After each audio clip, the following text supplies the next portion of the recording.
So welcome to this video which will introduce you to routing in the internet and give you a brief overview.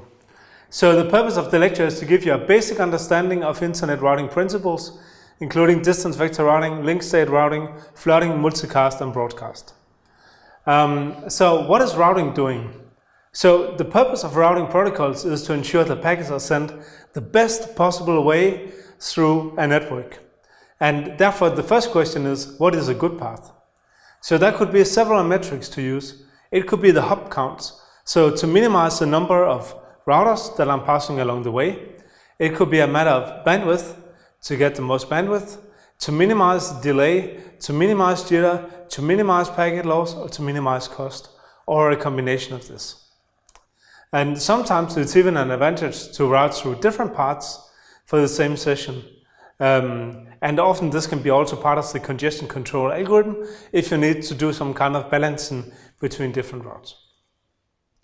In the internet, the way this works is that packets are usually routed from router to router, so on a hop-by-hop basis, where every time a packet is received by a router, it looks into the packet, it looks into the IP header, and it decides what is the next hop it should take. This also means that different packets can travel in different paths, because these routing tables that are looked into can be updated along the way. But the basic idea is that you do this routing hop by hop, and that each router maintains a table of where you're going. So before moving on with that, I'll just say that there are different kinds of routing. So there is the source routing, where the router the first router in the network decides which way the packet should go through the whole network. So basically the packet will be sent along with instructions on which routers to stop with. In the hop-by-hop routing, you can say that a router receives the packets, and then that router decides what is the next step. And the way it's done is that each router has a table which contains information about the next step. And this can be either static or both of them you can say can be either static or dynamic. So sometimes you have this program, it can be if you have a closed system or if you have a limited network that on boot up you program how the router should do, but usually and in the internet this would be dynamic. So depending on what happens, if a link is going down or a router is going down or coming up, then you would usually also update the tables along the way. So in larger systems it's very hard to do the static routing.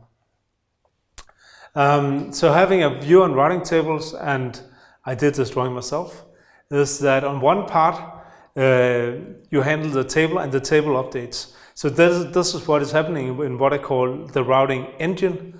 So that is actually where you are ensuring that you always know that whatever packet will arrive, if it has an IP address or an address, that you know where to send it. And then you have the router itself, which is actually handling the actual forwarding. So there is an actual forwarding part, and then there is the part which makes sure that you have updated destinations. So the routing engine is really the interesting place to look at.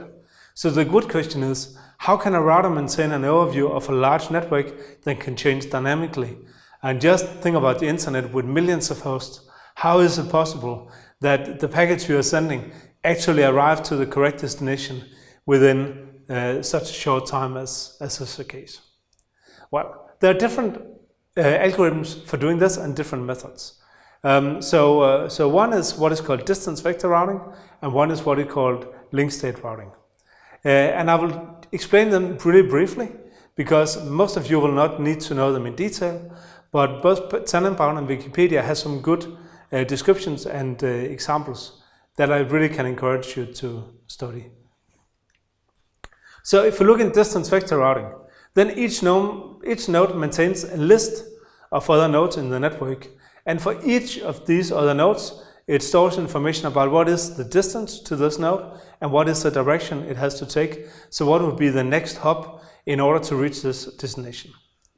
This information you spread to your neighbors every time there is a triggering event, or every time that some time interval has passed. So basically, if I'm a router, I have the overview of, for each other node that I can communicate to, what is the distance to that, and where should it be sent as a next hop. I don't have a complete path. I don't have a complete overview of the network. I just know that for this particular destination, I should forward it here. And then when I spread this information, I use it for recalculating the routing tables.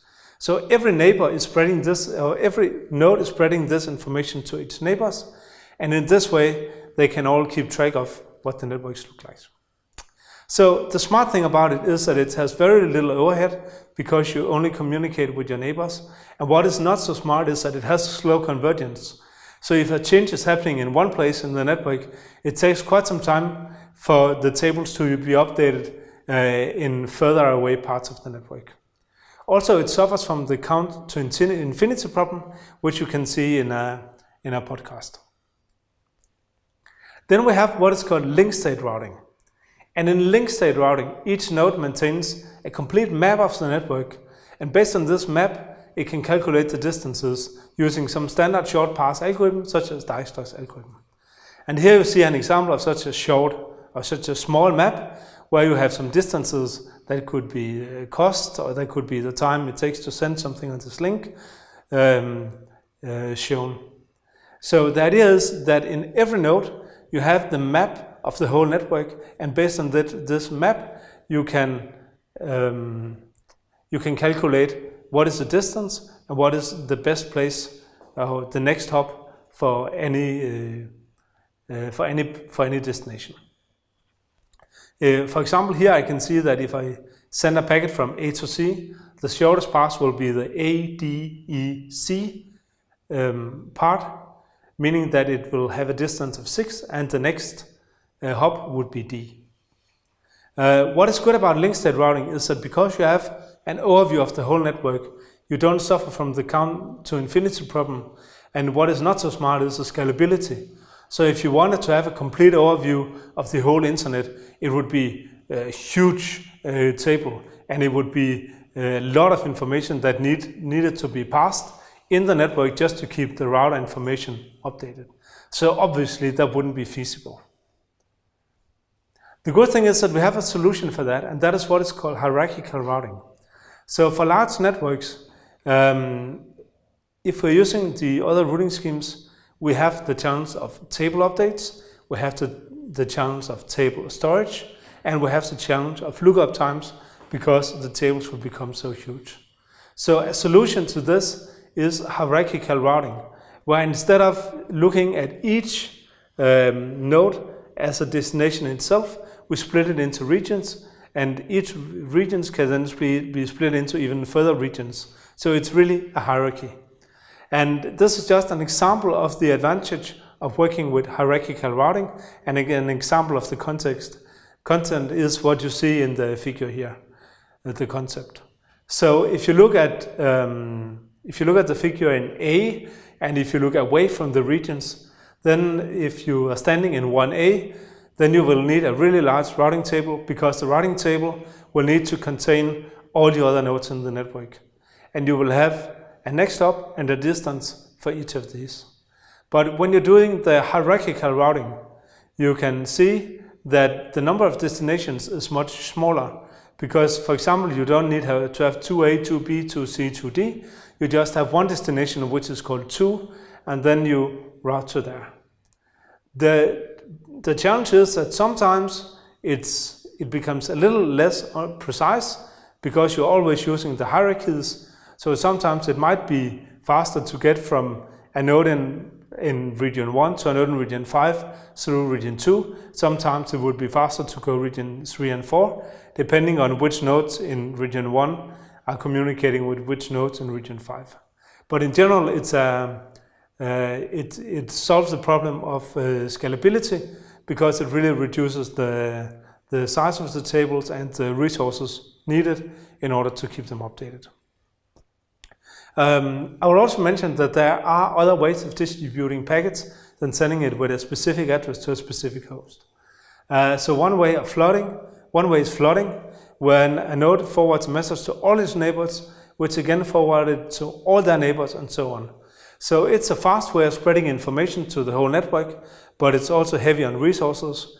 There are different mechanisms that you can use to make it less heavy. For example, you can make a max hop count So you have a counter, it could be 10 when you send it to the first set of neighbors. When they forward it, it would be 9. When they forward it, it would be 8, and so on. It keeps on being reduced. And it can also be by routers keeping track of what they have already forwarded once. So if a host or a router receives a packet from a host which it already received from another host, it doesn't have to send it again. And then there is multicast, which is used for reaching a well-defined set of hosts, and there is broadcast, which is used for reaching all other hosts in a specific network or domain. In future videos, we'll be looking into some of the related topics that I haven't really been into here. For example, congestion control, quality of service, IP addressing and network address translation, IP version 4, and also a brief overview of other protocols in the network layer. Thanks for listening. This is the end of this video, and please let me know if you have any questions or comments.